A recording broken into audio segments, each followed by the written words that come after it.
You're live. Good. I'm live. Hi, guys. Okay, I had a script and I forgot most of it because I am a little bit. What can I say? So it is now 7 p.m. in Hong Kong. Tell me where you are from and what time is it? Wherever you're from. So I need to lower down my voice because I got this microphone for a reason, and that reason is so I don't have to speak so loudly. Also, if you think you're being, if I don't know what I'm talking about.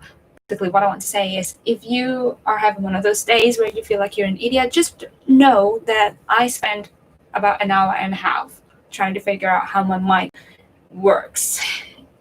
When in reality, all I have to do is push a very simple setting and plug my mic in, and that's how it works. So you're not a bigger idiot than I am. Don't worry about it. And I am very happy about it. Your connection is unstable. Please wait while we try reconnecting. I hate my internet so much. Internet. Yes, you're back. We're all back. So, newest recap of the week. I want to start doing these kind of live streams because one, it is low maintenance, and I do have a full-time job. Not that I'm lazy, but I do have a full-time job, so I don't have that much time to edit and film videos. Live stream is a very good choice because that means I can spend more time to do my research instead of wasting time to edit my videos. So I have my script ready. It seems like there is a lot of words, but there really isn't. It's just news and kind of like my own opinions. So I do want to do current events. I love books and makeup as well, but because I already have a book Instagram as well as a makeup Instagram, I don't really see the need to do all of that and duplicate it on my YouTube channel. I think that's really stupid. I do want to do current events, but I don't have the time to edit videos. So live stream it is. I have my hot tea ready.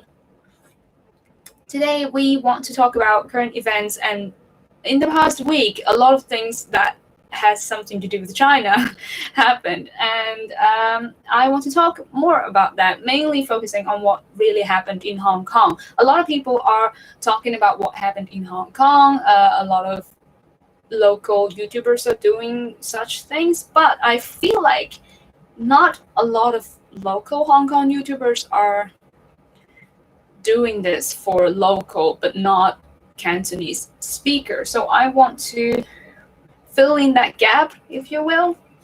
And let's begin, I guess. So the 12th of June last year, not as big as those, but we do have people marching on the streets without a police, what is it called? A police permission, I guess, which is ridiculous, by the way. I don't see why we need permission from the police to go on a protest, but obviously that's how it works. So we can see that a lot of people are marching on the streets. A lot of people got arrested, and then was it Monday or Wednesday, I think, the 27th of May, basically, a lot of people were calling.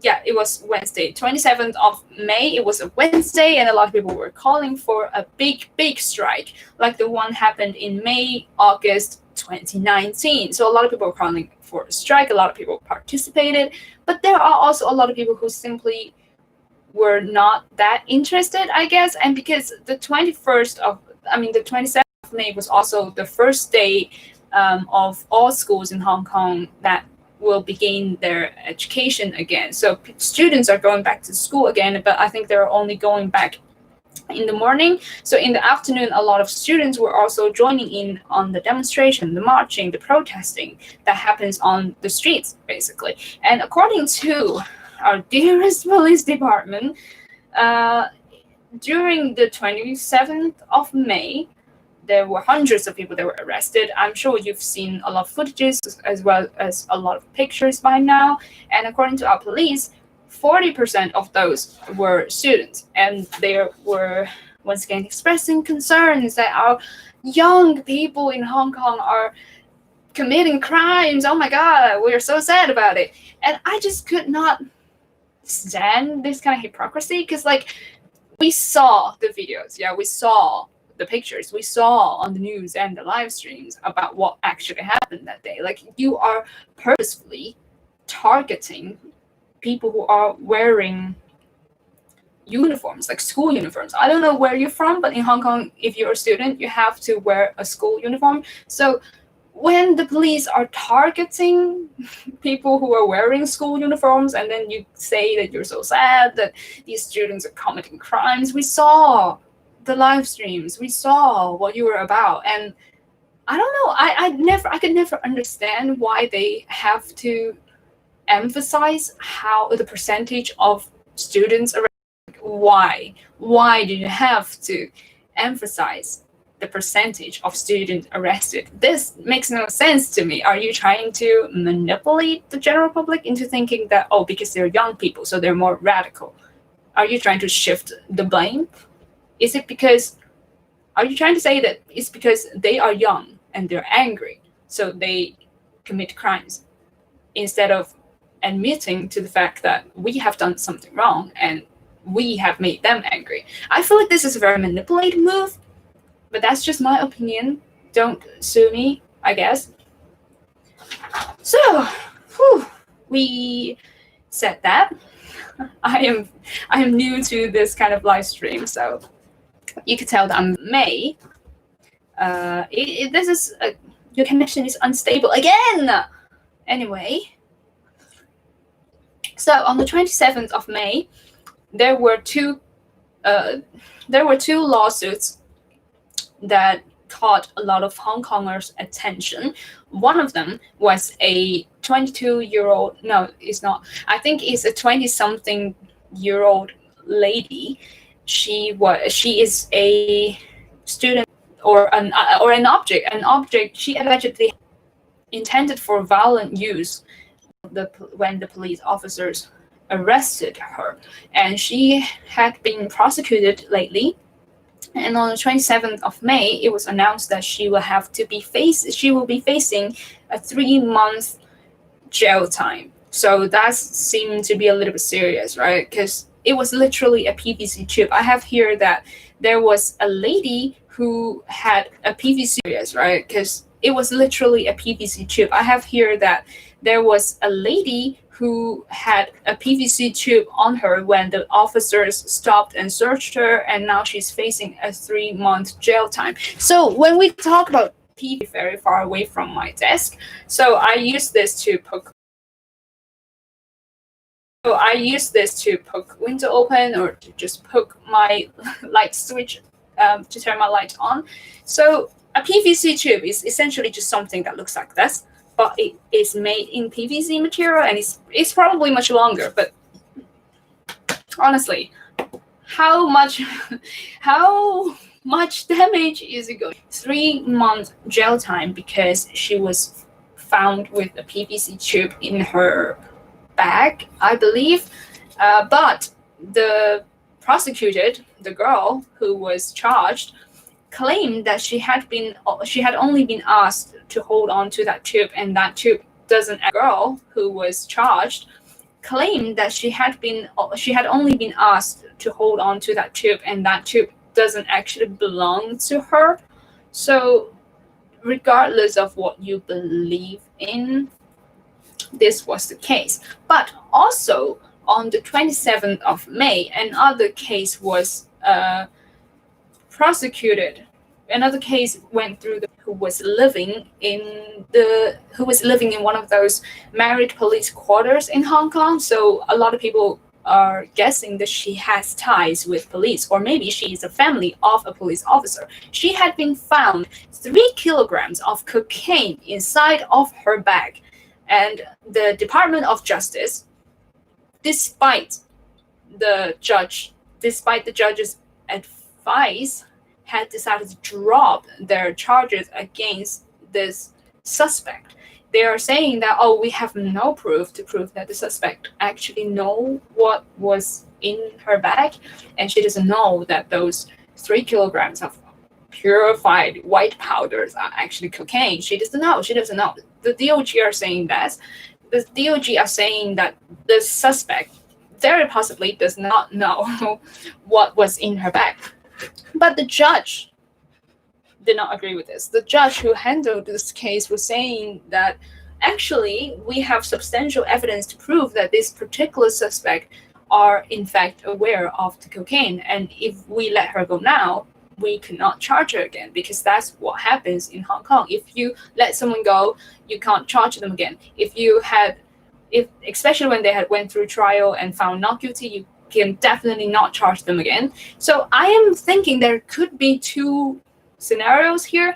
Sometimes when the DOJ, sometimes when our DOJ finds that there will not be substantial evidence to put this particular suspect through jail, eventually found not guilty, it will mean that you can never prosecute the same person again on the same crime. So sometimes, if the DOJ is not particularly confident in a court case, they will drop charges.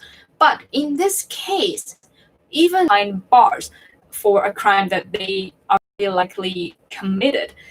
So to do that, a lot of people, because of the background of the suspect, a lot of people are actually doubting if the DOJ is actually doing this because of her background. Because someone who had a PVC tube with behind bars for 3 months, but on the same day, another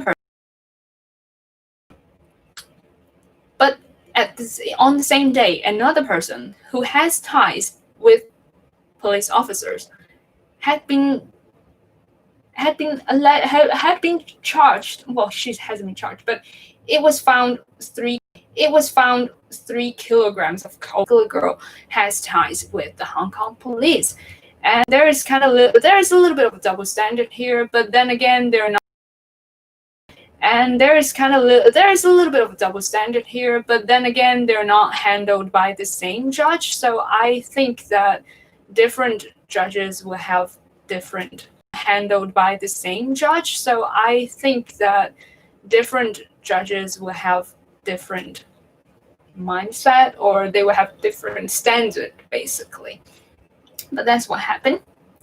And then on the 28th of May, the National People's Congress has passed the national security legislation on Hong Kong. This is a pretty big deal because it led to a lot of international noises, and it led to a lot of international moves made by leaders of countries, basically. But a lot of countries just said that, oh, we are saddened to hear that this happened. We are deeply concerned that this happened. Only the USA actually did something. But I'll get into that later.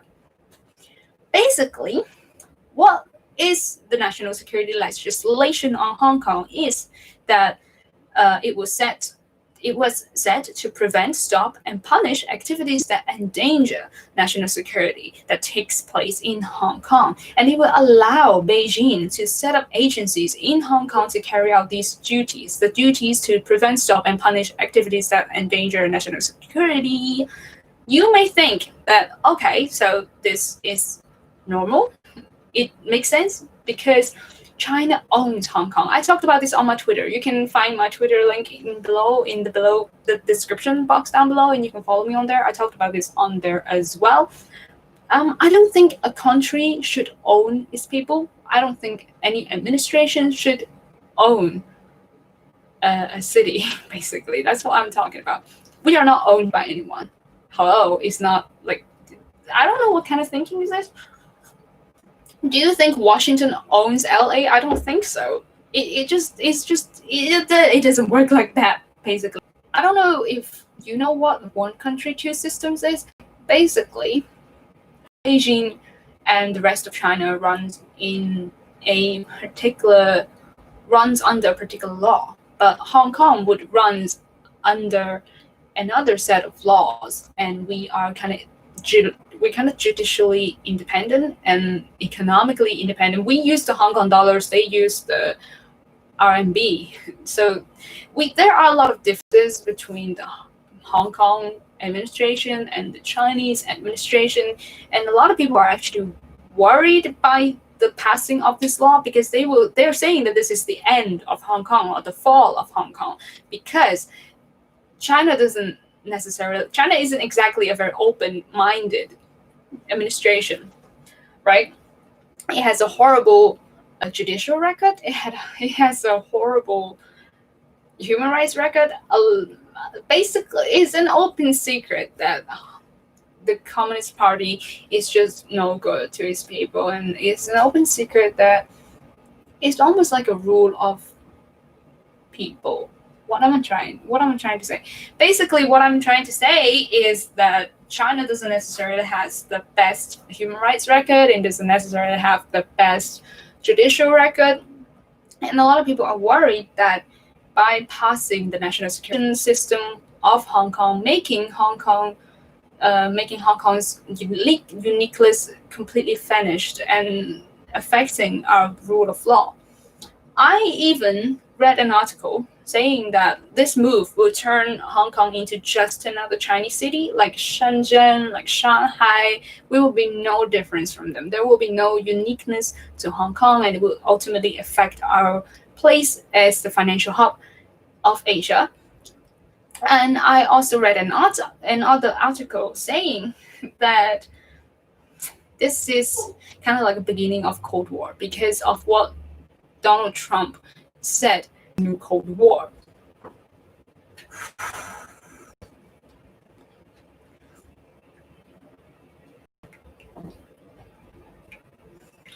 So yeah. Also, I think a lot of people don't understand. A lot of people are saying that, oh, well, why are you protesting against it? Do you not love your government? The thing is, we don't love our government. We really, really don't.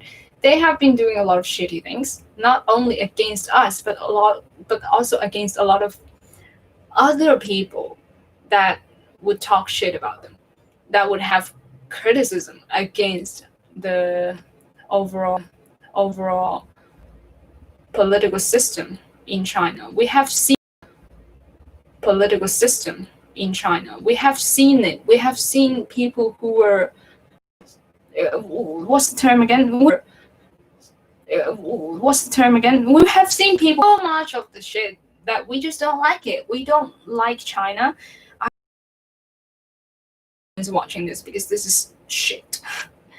So the fact that after the 1997,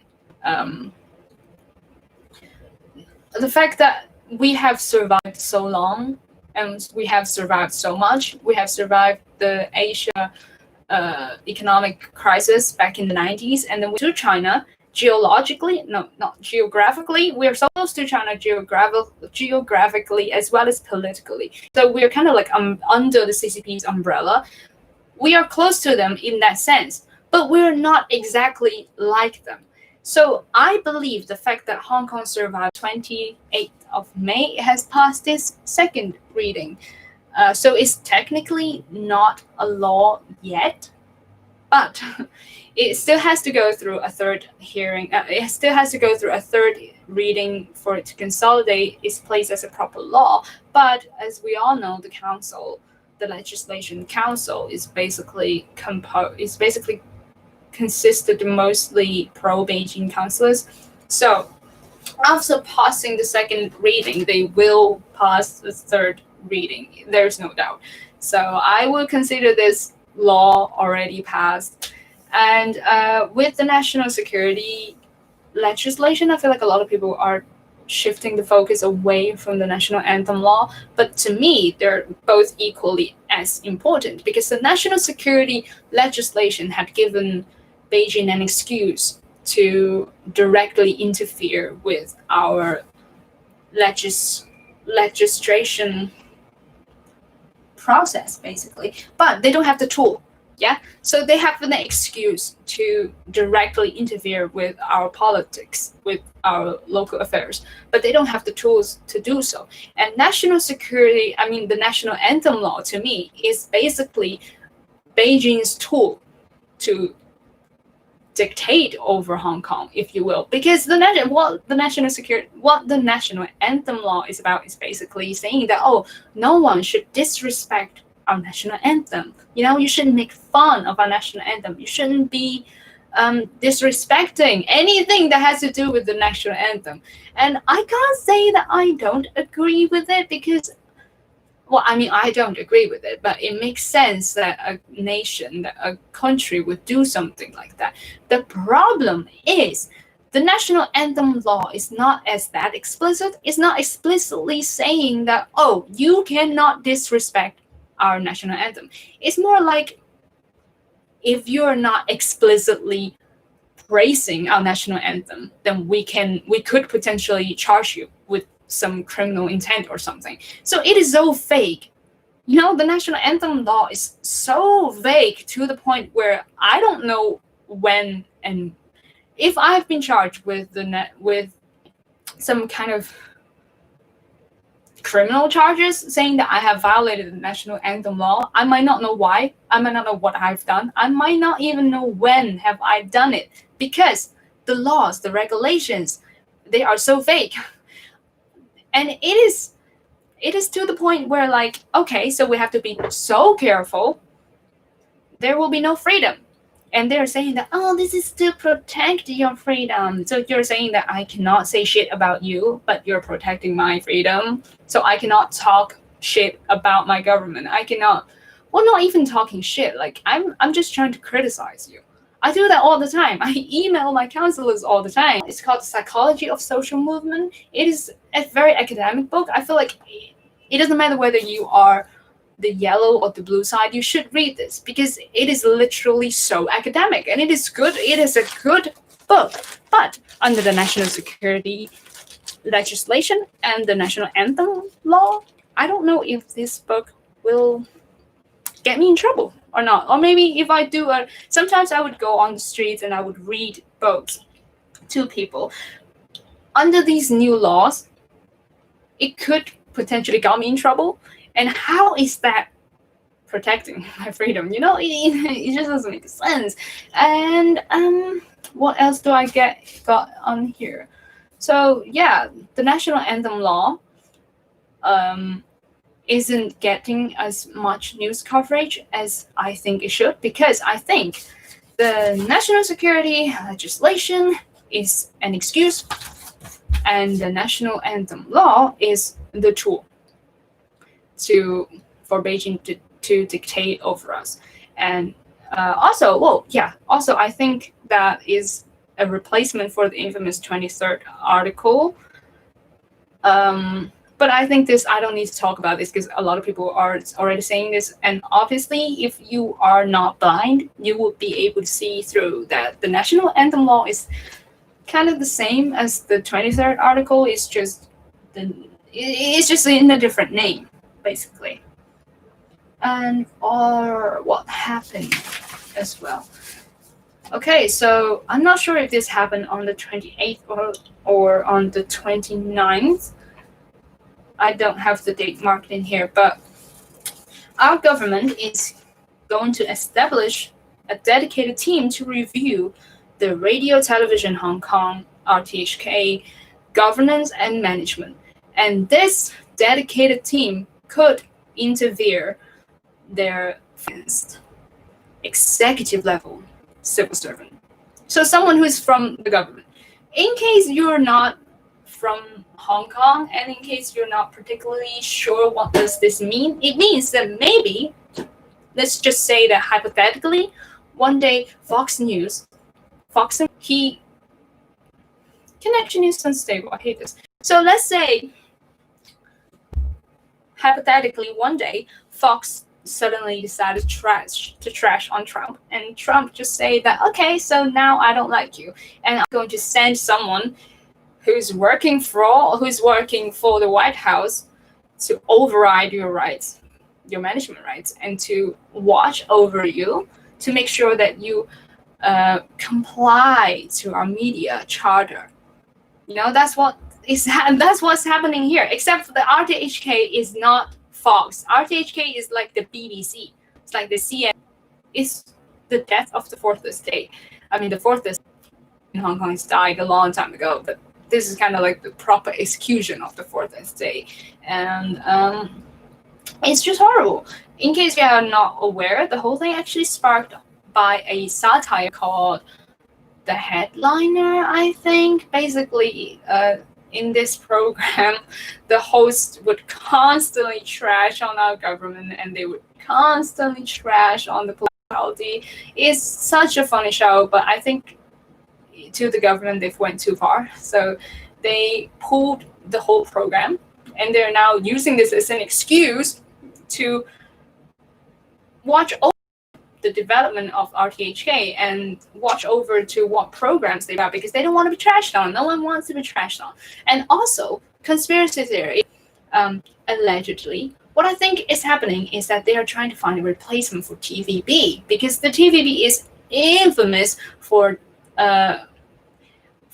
manipulating the audience and for very publicly undermining the police brutality. They would play the police brutality down and place the protest up and blame everything on the protesters. They would say, oh, they wouldn't say it as it, they wouldn't say it literally, but they would, let's say they would, I've seen one report that the TVB does, is that they would report on police brutality, but they would play the footages of protesters setting trash on fire.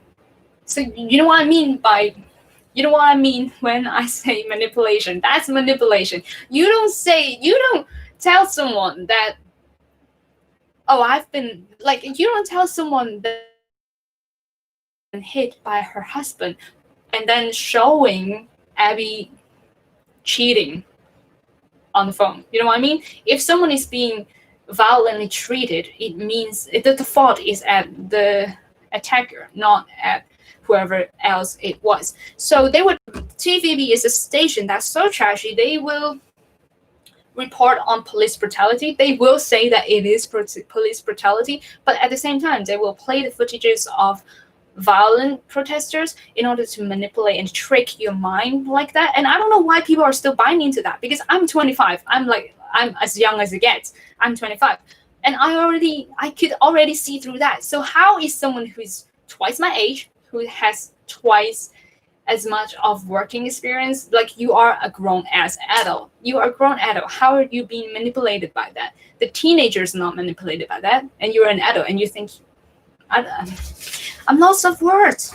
So what I think is, because I don't know if you're aware, but a lot of people, especially social media users, they are now seeing through TVB's bullshit and they hate it. So they're now actually taking matters into their own hands, and they're messaging, they're emailing TVB's advertisers and almost threatening to stop supporting their brands if they don't pull all of their advertisements away from TVB. So I think what our administration is doing is that they can see that this is happening, and they could see that the TV news station could probably no longer help them as much, because even if TVB is willing to lick their asses, the people are not buying it.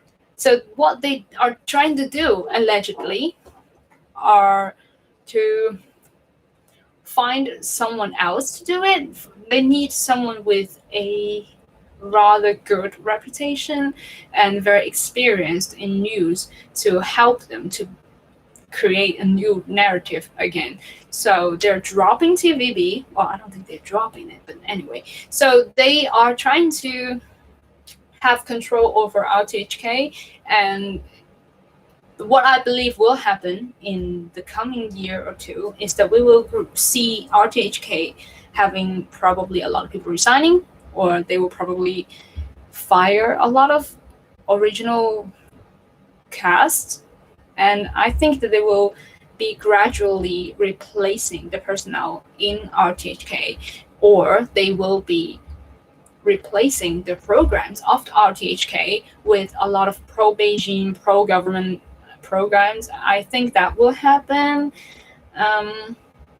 So yeah, because like we like to call this government an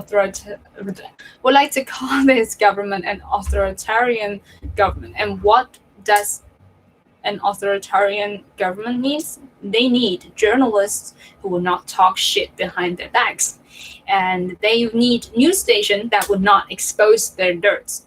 And if TVB is not going to be doing that anymore, then they need someone new.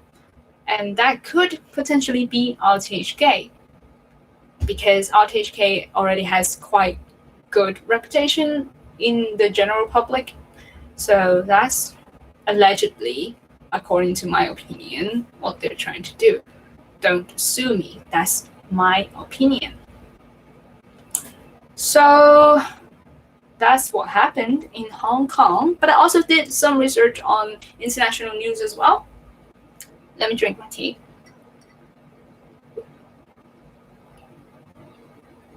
I actually love this camera. It's so low quality that you cannot tell that I don't have makeup on. I look hideous in real life, and you will not be able to tell because the camera is shit. So, sorry, international news. I think I will start with the one piece of story that provokes the most voice, and that is George Floyd. If you don't know, if you haven't heard of it, he was an African American who had his neck nailed on by a white police officer for over 8 minutes and 42 seconds, I think. George was initially placed under arrest because he allegedly used a fake $20 bill. I'm saying that because I want to let you know that it's not exactly a serious or violent crime. If he had known that the $20 bill he was using was fake, it was still a non-violent crime. And I don't think that non-violent crime requires such violent approach of arrest. The officers at scene did claim that George was physically resisting, but according to the videos that we can see, I don't even want to play it for you. Just go on YouTube and search it. But they are very unsettling. So according to the videos, he was completely under the police officer's control because the police officers had his knee on his neck, like they were literally crushing their air channels. And I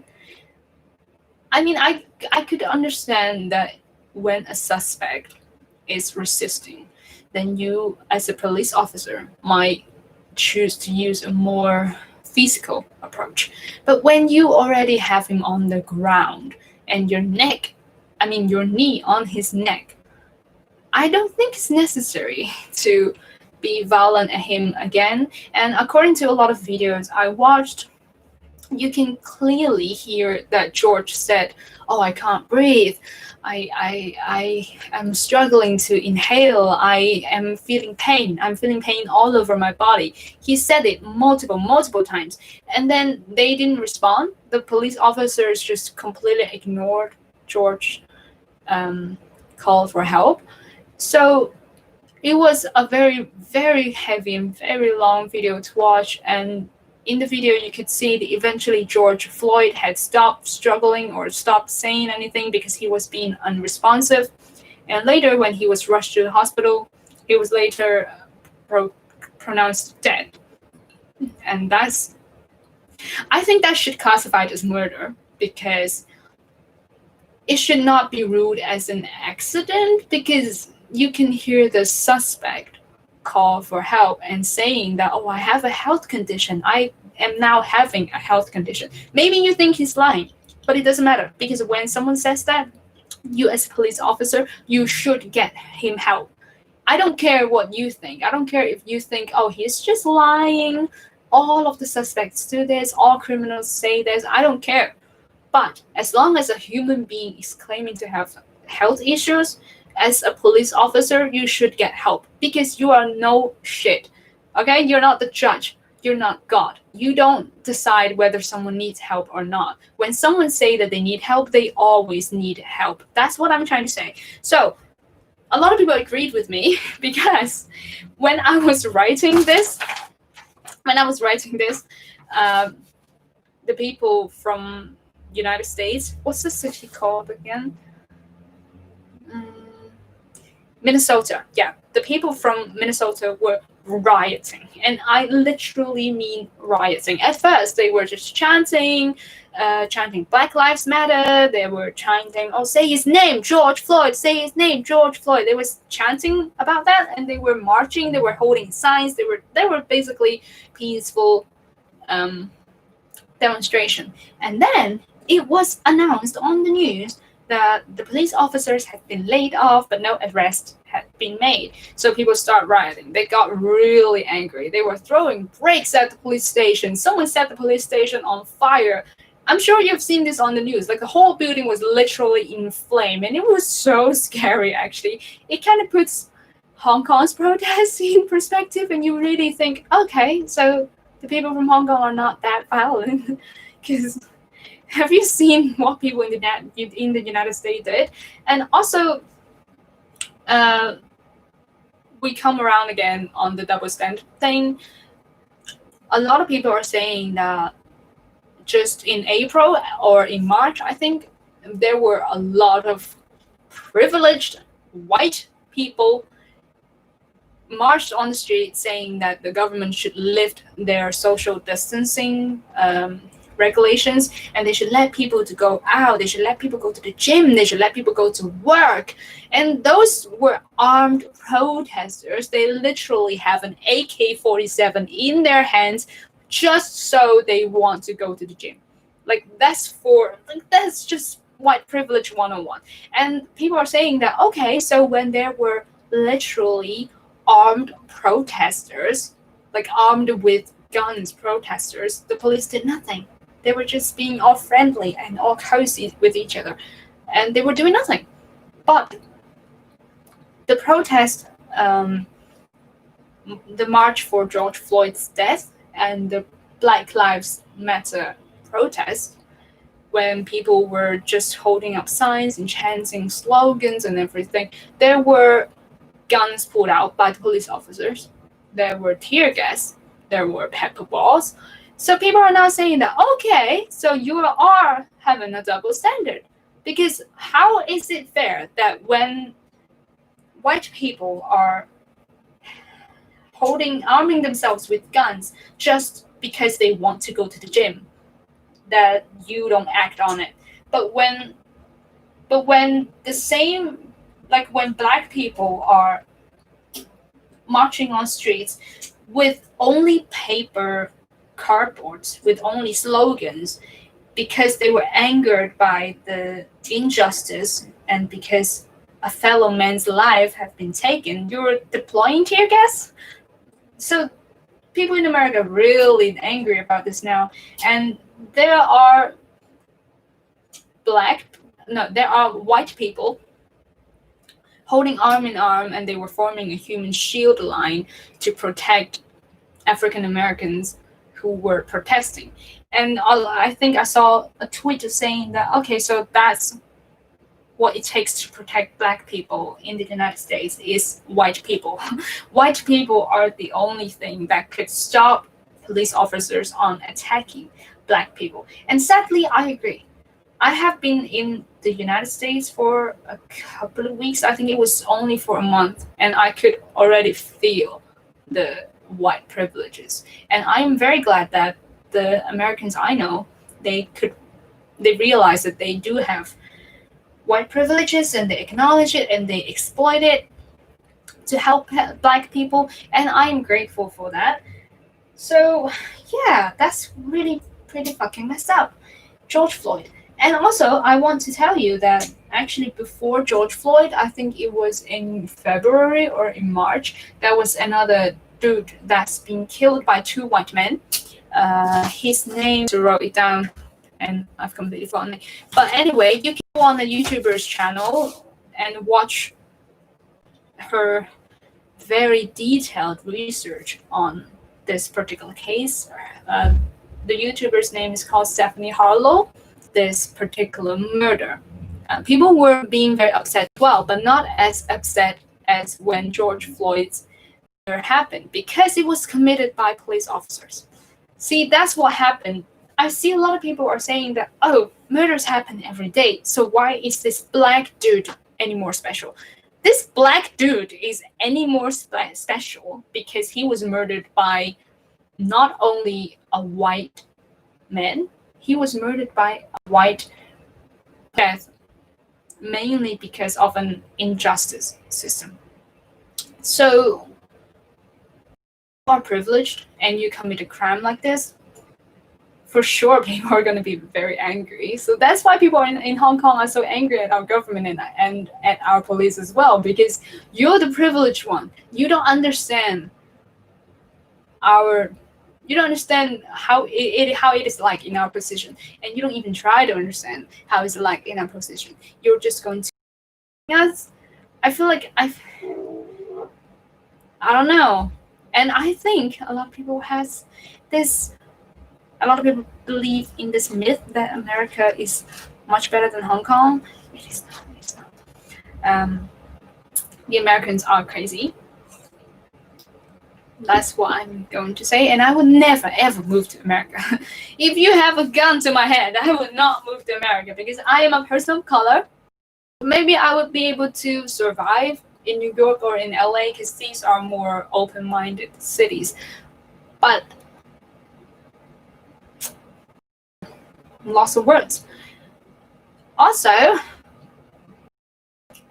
in May, very particularly on the 20th of May, the House of Representatives actually voted 413 against 1 and passed the amended bill of Uyghur. I think that's how you pronounce it, the Uyghur Human Rights Policy Act.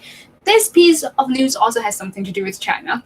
If you don't know, Uyghur is a group of Muslims people, I believe. I'm not particularly educated on this particular topic, but they're basically a group of mainly Muslim people living in Xinjiang, China, and there have been a lot of alleged information. Allegedly, they have to be put in re-education camps, but they're actually concentration camps.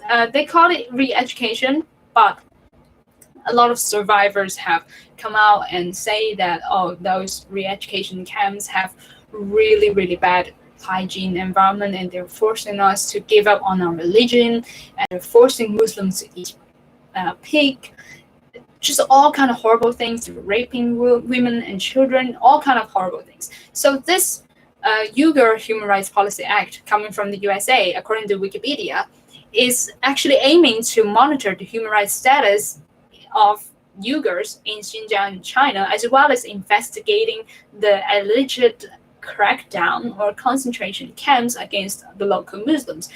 With this act passing, it will also promote to protect the Uyghurs or the Chinese who had taken refugee with the USA. So it will protect Uyghur refugees that are currently residing within the US territories. And this is obviously a big move. And to me, a bold move as well, because a lot of the Uyghur situations are based on alleged information.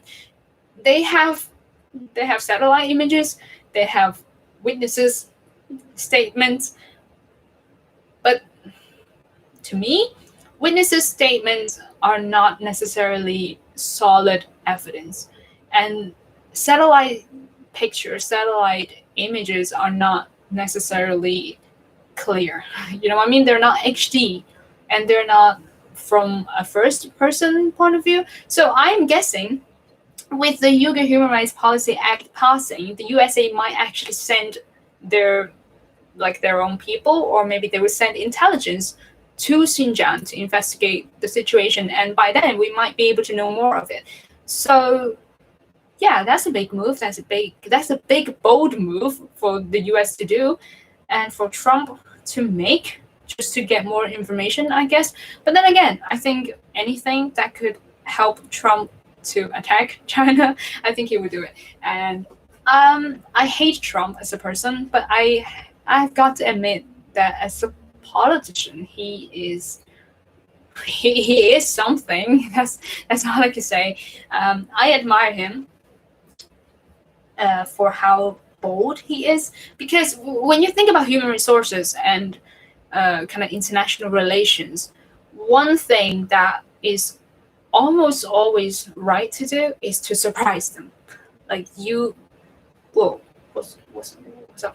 You don't want your enemies to know what you're doing. You don't want them to be able to predict what your next move is. So what Trump is amazing at is surprising people, and I think he surprised China for quite a few times, and I think it definitely because I don't know, I'm just saying that Kim Jong-un has been behaving quite nicely in the past couple of years, and I think Donald Trump definitely deserves the credit in a sense. Don't come for me, please don't come for me.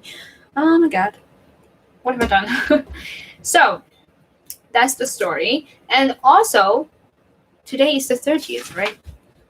Today is the 30th, so the 30th of May at around 3 a.m. Hong Kong time, Trump had made a statement for China saying that, okay, if you're going to implement the national security legislation on Hong Kong, then we think, the White House thinks, that one country, two system is no longer existing. We believe that we are now entering the era of one country, one system, and Hong Kong as a special city of China is only a facade. So he's now saying that he will withdraw all of the privileges that the USA had offered Hong Kong, and he is going to treat Hong Kong as just another Chinese city. And also, surprise, surprise, once again, Donald Trump surprises. He is announcing that they will withdraw from the from the WHO, from the World Health Organization. I'm not as surprised as the World Health Organization thing. I just didn't think it would be so soon. I know that as long as Donald Trump is in power, he's probably going to withdraw from, any world. As surprised as him withdrawing from the WHO, I'm just surprised at how soon he's actually going to do it. But I do see a lot of different articles on the BBC, on the CNN, on The Economist. They're all saying that, okay, so Donald Trump had announced that he will withdraw from the WHO, but is he actually going to do it? And I suggest you to actually go on Google and type Donald Trump or USA withdrawing from the WHO, and I think it was the first 3 articles are from BBC, CNN, and The Economist, and they're all speculating how will he do it, when would he do it, and when he's actually going to go through with it. These are all interesting articles, and to be honest, with Donald Trump saying that he's going to withdraw all of the benefits that the US had over the years offered Hong Kong, I'm not even sure if he's actually going to do it because Donald Trump is a person who's very good at surprise. He's full of elements of surprises, but I rarely see him actually follows through. You know what I mean? The human rights, the Hong Kong Human Rights Act thing. I was surprised that he would actually follow through. But I think that's because during last year's general election, it wasn't a general election, but I think it was because during last year's district council election, we actually, as Hong Kong people, had shown that we are determined to change up the politics game. And I think he saw that, okay, so we can see that you are determined, and the US is very possibly going to benefit from the Hong Kong situation. So he acted on that. And I think maybe he's now also acting on this as well as the Uyghur human rights policy, because he can see that this could benefit him, whether it's in his re-election or whether it's only on attacking China. But he's definitely seeing that there will be benefits to help us. He's not actually helping you people. He doesn't care. But enemies of enemies are my friends, I guess. Which is obvious, but the person who said this will actually later be killed by the enemies of his enemies because he was betrayed once again. But anyway, so the US announced that they would withdraw from a couple of things, the WHO, as well as a couple of economic or trading agreements with Hong Kong. He is saying that allegedly he will withdraw from those, and we will just have to see how it pans out, I guess. So we have about 5 minutes left, and I want to finally talk about, also related to China actually, is the China-India tension. In early May, India announced that, not announced, but they are saying that the Chinese troops from the border are suddenly invading the border. Like they are forcibly setting up tents and army camps closer and closer to the India border. And they are saying that the Indian border patrol actually tried to deter the Chinese troops, but because India is still very technologically underdeveloped when it comes to the military aspect of it, and the Chinese, despite what we like to say, it is still one of the biggest military powers in the world. So the Indian military isn't really, they don't really have the power to compete with the Chinese troops. And when the Chinese is being more and more aggressive, what they could do, what else could they do? The one thing they could do is to make it public, to make it international, and kind of call for international help, I think. So I also linked the article in the description box. You can go see it. But I think we could all see that under Xi Jinping, the Chinese military is really being more and more aggressive. And I'm telling you this particular story because if you have been here the whole time, or maybe if you're watching this later on, you can skip back to a couple of minutes ago. I was saying that because of the because of the national security legislation, a lot of people are saying that this could spark off a new Cold War. And Hong Kong could be ground zero of that new Cold War. And Donald Trump's reaction to the national security legislation had proven this to be right, because he's immediately, as another mega power in the world right now, he's immediately reacting and saying that, oh, okay, you're mistreating your own people, and it collides with our value as a country, the USA. So we're now going to react on this, and we are going to almost put on an economic sanction on China, because take away Hong Kong, take Hong Kong away from the financial map of the world, China would lose a lot of money. I can tell you that they will lose a lot of money if Hong Kong is no longer special to the world. So I definitely agree that with the national security legislation, it could start a new Cold War. What I'm most concerned is that during the Cold War, there was this thing called proxy war. What is a proxy war? A proxy war is when two countries are going to war against each other, but they're not actually fighting on each of their territories. So examples were Korean Wars, the USSR military was funding and helping the North Korea, and the USA troops were helping South Korea. So they're both, technically the USSR and the USA were fighting each other, but they were not fighting directly, if you know what I mean. So that's a proxy war. And I am quite worried that Hong Kong might become the land of a proxy war, although I think it is very unlikely that there will actually military fights in Hong Kong, because Hong Kong is too close to China. It is too close to China, whether it's financially or whether it's geographically. They are just too close, because it's too risky to fight in Hong Kong. What if the border actually breaks? What if the USA actually has an upper hand and break into the actual Chinese continent? So what I think is going to happen is, if there will be a proxy war, it will either be in Taiwan, because Chinese always talks about to take over Taiwan using military approach. So that could happen, and the USA has very close tie with Taiwan, military and financially speaking. So I think if there will be a proxy war, it's probably going to be in Taiwan. But then again, if the Chinese troops were to travel to Taiwan to fight against the U.S. troops, they would have to cross. They would have to like go across the ocean, and that's not particularly easy because your enemies are going to see you coming.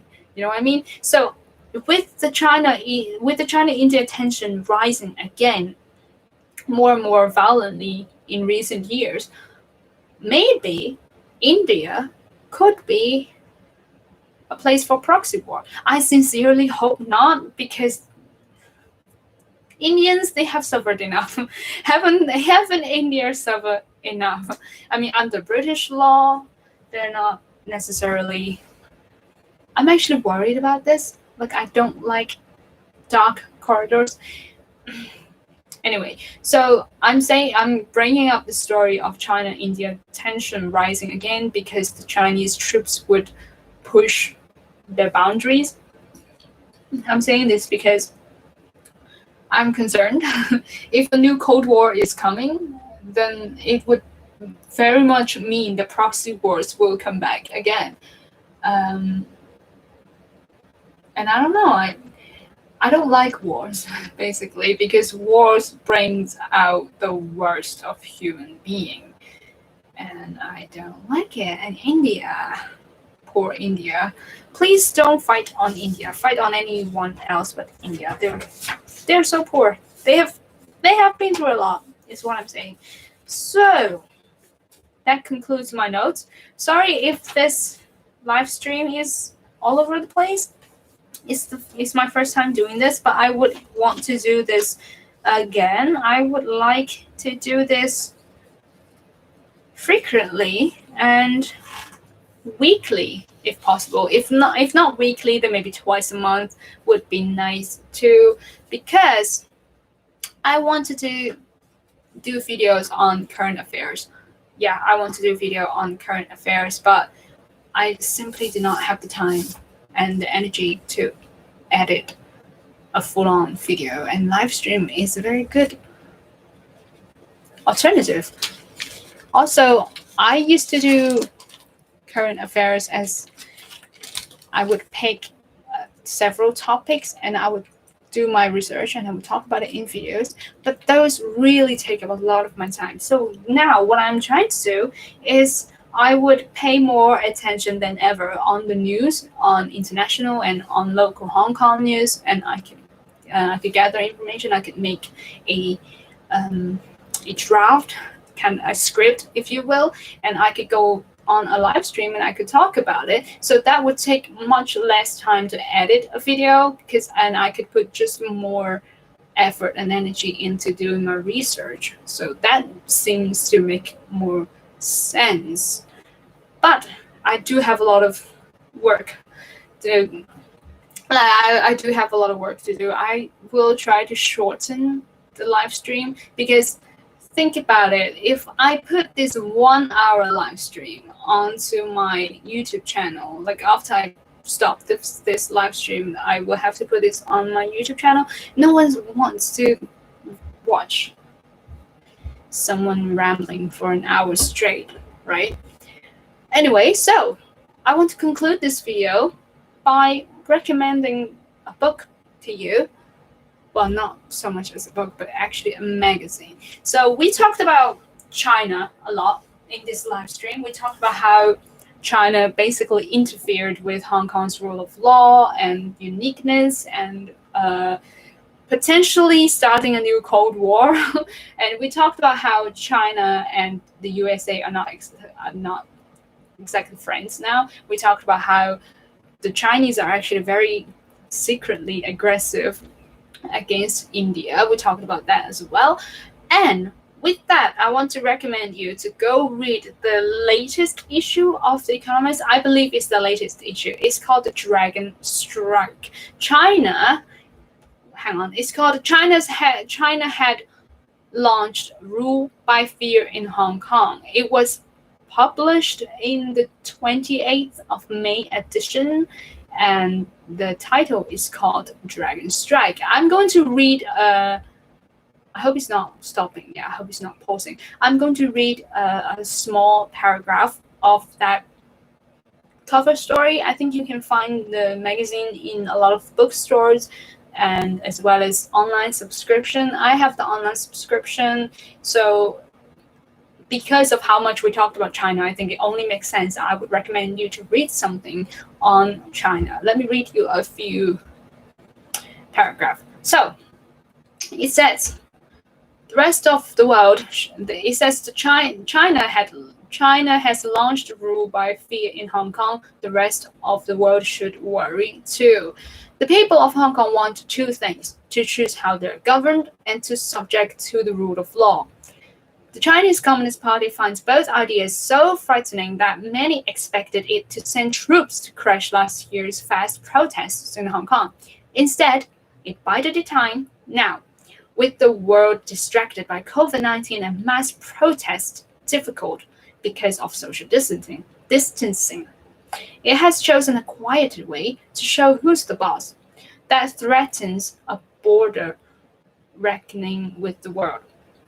And not just over Hong Kong, but also over the South China Sea and Taiwan. On May 21st, China declared inefficient that Hong Kongers deemed to pose a threat to the party will become subjected to the party's wrath.